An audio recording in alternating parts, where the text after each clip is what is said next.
Toyota formally pulled the wraps off the new 2024 Land Cruiser today, in a rebirth that was hardly surprising considering the enduring cachet this nameplate enjoys across the world. Now off-road enthusiasts with sights set on backcountry travel will be able to hit the trail in a new Land Cruiser instead of waiting years for the price of a used high-mileage Land Cruiser to fall within reach. It is to be expected that Toyota would not walk away from this iconic vehicle. Instead, the automaker called a timeout and used it to engineer a clean break from the Land Cruiser's increasingly expensive and bloated mall cruiser trajectory. This desirable off-roader has stayed faithful to the original concept, but Toyota made a determined effort to return this off-road SUV to a more mainstream price point. Toyota isn't disclosing full details, but the starting price will be in the mid-$50,000 range. Compare that to the $87,030 minimum cost of entry for the discontinued 2021 Land Cruiser, and you can see why Toyota expects sales to increase significantly over the paltry 3,000 to 4,000 units per year they typically moved over the past decade. They're not saying how much sales will increase, but we find it telling that they plan to sell all 5,000 examples of the first edition, a number they haven't hit in an entire year since 2004, within the first 3 months. After those are built, production will shift to the less expensive base Land Cruiser 1958, so named for the first year of US Land Cruiser sales, and the simply named Land Cruiser variant. To bring the price down, the new cruiser rides on a version of Toyota's new global TGNAF truck platform, a modular workhorse that underpins Tundras, Sequoias, and even the new Tacoma. It's the foundation for the world market 300 series Land Cruiser, and under another acronym it appears under the Lexus LX600, a US spec 300 series Land Cruiser variant, and the upcoming Lexus GX 550. It also helps that the new model is strictly a 5-passenger machine, which saves cost by eliminating the need to engineer third-row climate distribution ducting, passenger controls, and other accommodations. In the Toyota geek speak that Land Cruiser aficionados love, the new Land Cruiser is technically a 250 series. It's not near as big as the pure 300 Lexus LX600, but it is newer than the 200 series cruiser that left the scene in 2021. All three of these share a 112.2-inch wheelbase, but the new TLC is nearly 7 inches shorter than the LX from nose to tail. Compared to the old 200, the new model shares an overall width of 78.0 inches, stands only 0.8 inch shorter, and is just 1.2 inches stubbier front to back. That said, the differences appear huge in real life because the 2024 Land Cruiser has a narrow body, grille, and greenhouse with prominent fender flares that cover a comparatively broad track. It's a clearly skinnier vehicle that looks like it has been modded to give it a tougher stance. Despite the narrower body, the accommodations feel more generous than the current 4Runner. Interior dimensions are not yet available, but the vehicle feels right-sized. That's because this smaller Land Cruiser is still not as small as the current Toyota 4Runner, which still has a place to live in the hierarchy in its usual place below this new Land Cruiser. Toyota is mum about any new 4Runner specifics, except to say it's not going anywhere.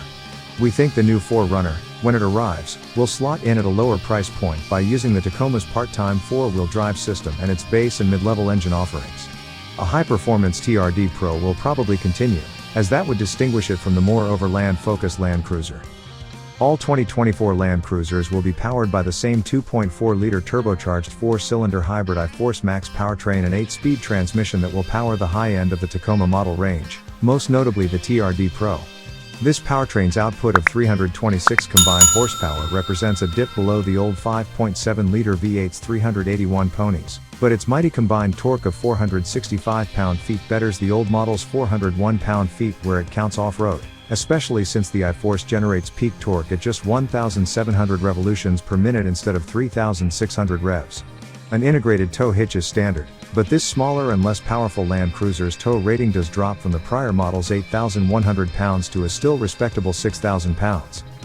Toyota won't release fuel economy estimates until later this year, but we expect huge increases over the 2021's appalling 14 miles per gallon combined, 13 city/17 highway.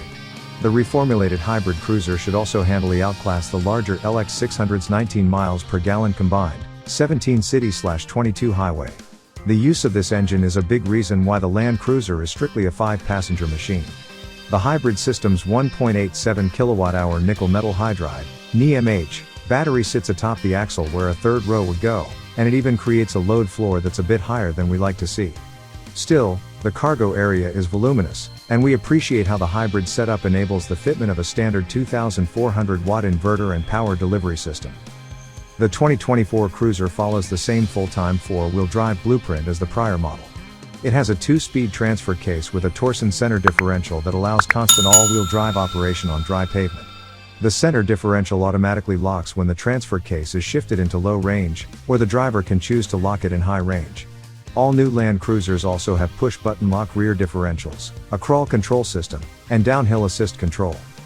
The basic suspension concept is the same as before, even though the change to TNGA-F architecture did result in some detail alterations. This cruiser still rides on dual control arm independent front suspension and a solid rear axle that's located by 4 trailing links and a panhard rod. Simple twin tube dampers are used all around, but the so-called KDSS system of automatically disconnecting front and rear anti-roll bars is no more. The new Lexus GX 550 gets a new EKDSS evolution of the concept, but the 2024 Land Cruiser eschews that in the name of cost containment. The 1958 base model is designed for those who won't go off-road very often, but it also has appeal for those that will venture out and want to save money to spend on suspension and tire mods of their choosing. It has skinnier 245/70 or 1832-inch tires and fixed anti-roll bars. It also has manually adjustable cloth heated seats, a heated steering wheel, the smaller 8-inch touchscreen, and lacks a power liftgate. It does have heritage-style round LED headlights, which we find pretty cool. Step up to the Land Cruiser and First Edition models, and you get 265/70 or 1833-inch tires with somewhat more aggressive tread, a disconnectable front anti-roll bar to improve articulation, and a multi-terrain select system that can optimize the traction control for various conditions in high range as well as low range. Both get the larger 12.3-inch touchscreen and a 10-speaker audio system, but the Land Cruiser trades round LED headlights for rectangular ones. The round ones come back on the First Edition, though, along with rock rails, a roof rack, a front skid plate, and more. If off-roading is not your thing and you'd rather roll on 20s, the Land Cruiser Grade offers them as an option. Select First Edition standard fare, such as ventilated leather seats, are available in a Land Cruiser Premium package. We're less suspicious of the new Land Cruiser now that we've looked beyond the basic specs and examined it in real life. The downsizing isn't as radical in a mechanical sense as we feared, and certain dimensions aren't that far off the 200 series. The fact that the body is narrower and more tightly drawn may well be a positive off-road, and the fact that it's a 5-seater is no bad thing. The straightforward look of the suspension is sure to fire up the imagination of aftermarket tuners, so a plethora of third-party accessories is sure to come online in short order. The biggest unknown is the drivability of the 2.4-liter turbocharged 4-cylinder I-Force Max hybrid powertrain. The numbers are good, and the idea of having an electric motor adding smooth torque at very low RPM sounds like it has potential, but it's still theoretical until we get behind the wheel. The same is true of the relative merits of the front anti-roll bar disconnect versus the outgoing KDSS system. Like a lot of elements on the new Land Cruiser, the return to a simpler and less costly approach has a lot of appeal. It certainly has brought the price back down to earth, and that's no bad thing. And who can argue with a Land Cruiser that's bound to get decent fuel economy? As for the inevitable outrage of the purists, no more than 4,000 of them laid their money on the table each year over that last decade or so. How much collective upset can there be? It's pretty clear the demand for a bloated and expensive Land Cruiser barely existed. This new direction is bound to get more of them in the hands of those that always wanted one, and we're looking forward to seeing brand new examples out on the trails.